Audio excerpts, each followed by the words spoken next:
7 nations. 1 desperate request. 0 said yes. I've spent 15 years analyzing coalition warfare, and I've never seen anything like what happened this morning. The President of the United States personally contacted America's closest allies, asking them to deploy warships to the Strait of Hormuz. Every single one refused on the record.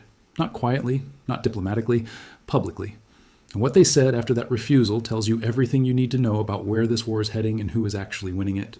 But there's something nobody is talking about, something buried in the pattern of these rejections that reveals a shift so fundamental it might reshape the entire global order. I'll show you exactly what that is in a moment, but first you need to understand what happened in the last 72 hours. March 16th, 2026.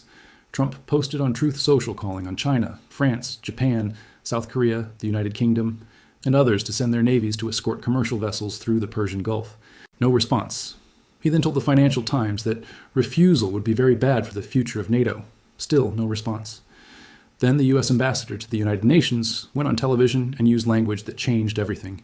He said the United States welcomes, encourages, and even demands Allied participation.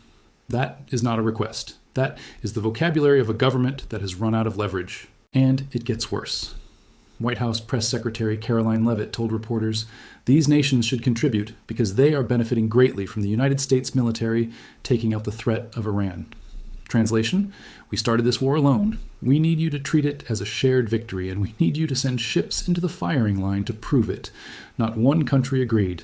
Germany, Greece, Italy, Spain all went on record refusing without even being asked. I need you to pause here and absorb what that means.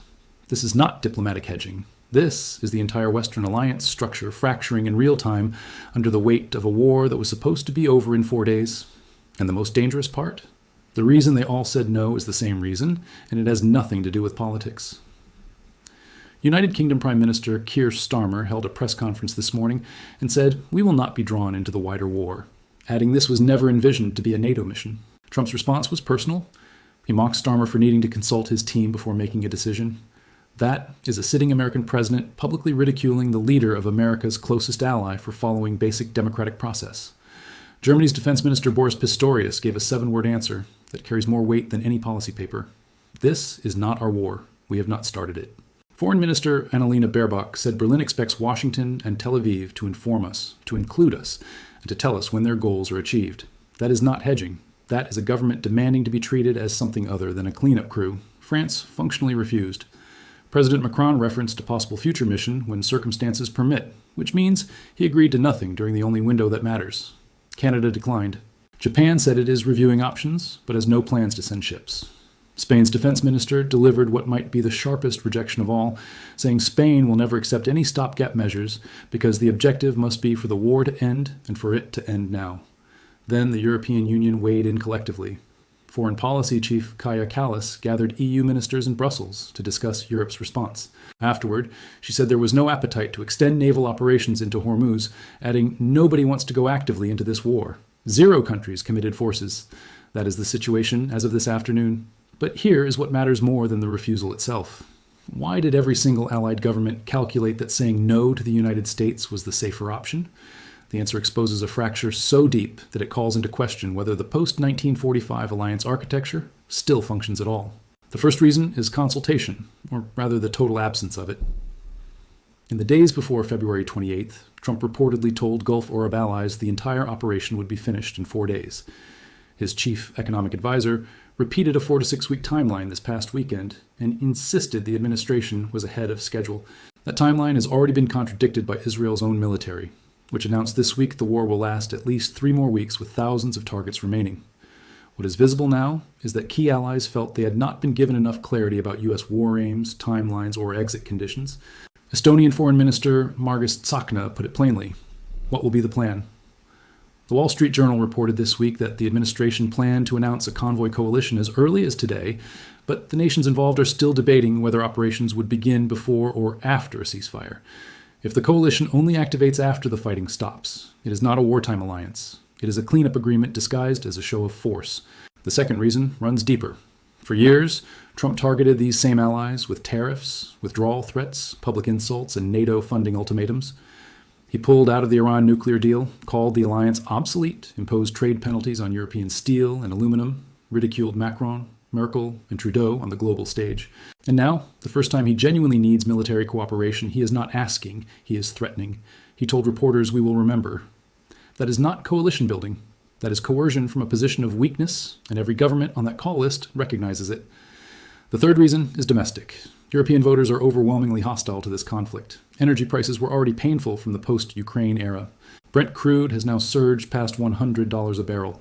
Natural gas is spiking because Qatar's liquefied natural gas, which European nations relied on after cutting Russian supply, transits the very strait that is now effectively sealed. Any European leader who sends warships into the Persian Gulf alongside the American Navy is ending their own political career. Madrid understood that. Berlin understood that. London understood that. The fourth reason might be the most damaging. The war is directly enriching Russia. Callas said it publicly.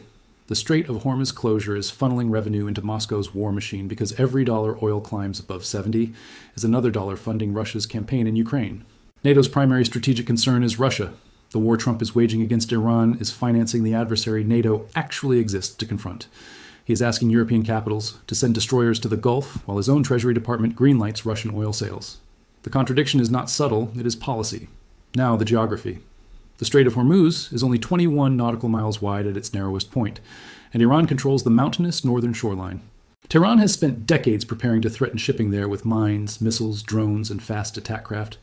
Naval experts warn that reopening Hormuz safely while active hostilities continue would be extremely difficult even for major Western navies. There is also precedent no defense ministry has forgotten: the Red Sea. The Houthi disruption was a smaller-scale preview of exactly this scenario. 2 administrations launched strikes, admitted the strikes were not working, and continued them anyway. The Red Sea was never fully secured.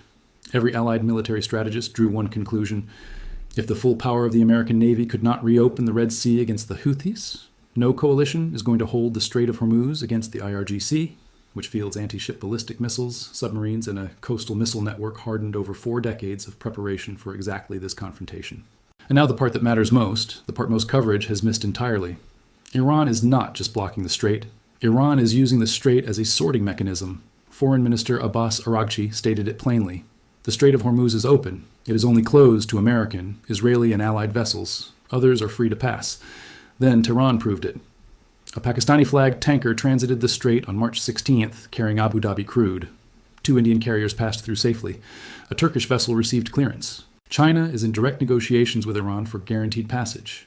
France and the United Kingdom have reportedly opened back-channel talks with Tehran about securing their own vessels. Follow that logic to its conclusion. Every allied capital now faces a choice: join an American convoy mission and guarantee Iran classifies your ships as hostile targets, or negotiate directly with Tehran, stay out of the war, and keep your oil flowing. Washington is offering its partners the privilege of becoming combatants. Tehran is offering them the privilege of becoming customers. This is the strategic maneuver no one in the administration appears to have anticipated.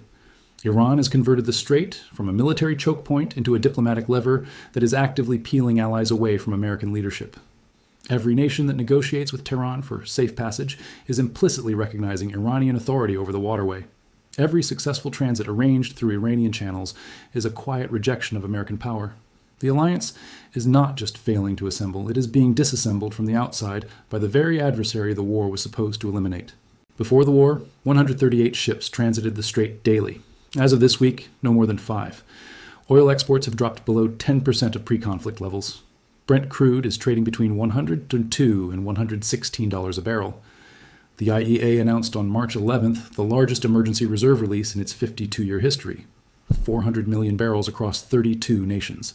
The United States alone is contributing 172 million barrels from a strategic petroleum reserve that only contains 415 million. That is 41% of America's entire emergency stockpile, and the release has not stabilized prices. Crude climbed 17% in the days following the announcement. Meanwhile, North Korea fired ballistic missiles into the sea 2 days ago. China has increased military activity around Taiwan.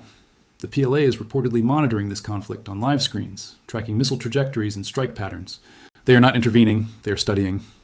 Dubai International Airport was struck by a drone today, forcing temporary suspension of operations. Qatar intercepted a second wave of Iranian missiles this morning. Kuwait's airport remains shuttered. Put the full picture together. The assumption: before February 28th, 4 days, total Iranian capitulation, the strait stays open, allies fall in line.